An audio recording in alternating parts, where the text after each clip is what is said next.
Hey everybody, this is Ori from want&lt. In today's video, I'm going to show you how to edit by yourself the order success page to change the middle box right here. If you want on your order success page after someone pays to put some kind of content, for example, we have some words right here, you can actually do it by yourself without an app. There's also app options. They cost money. You can do a lot of other cool things, but this is if you don't want to pay money and you want to do it by yourself, it's really, really easy. You just follow the steps.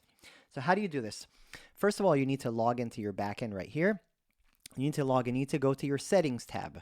Okay, so I'm going to go to my settings. I'm going to open the settings right here, and I'm going to go to checkout right here, and I'm going to scroll down all the way to the order status page box here. And I'm going to look at the additional scripts right here. So what I'm going to do is you're going to notice that I'm going to delete this to make it a little bit easier.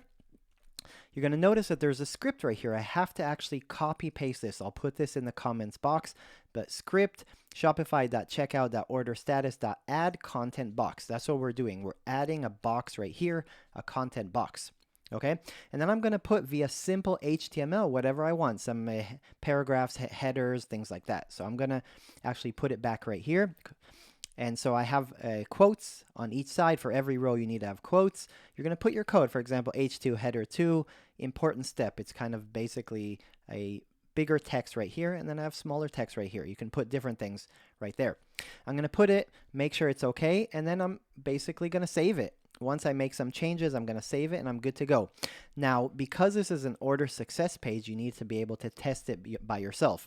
You don't want to make a real order every time. You can and you should, but you can also do another thing. So what can you do? You can go to your existing order, some order that you have before. For example, I have an order right here. I went inside the order and I can click on more actions right here and I can click on the view order status page.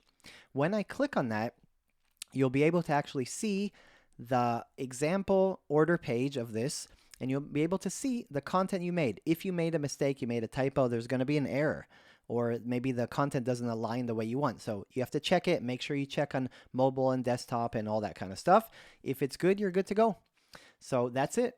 If you have any questions about this or anything else Shopify, please let us know. We're here to make a good community, to share knowledge with you guys, to make things easy, right? To make things easy for you guys, to make tech a little bit easier, a little bit faster, things like that. So if you have any questions, let me know. Comment, go to want&lt.com, ask questions, comment on the YouTube channel, social media, wherever you are, and we're happy to help you guys solve problems. We're happy to learn from you guys, and that's it. And as always, if you did like this video, if it helped you in any way, I would appreciate if you can subscribe, like, share, all of that stuff. It really helps us.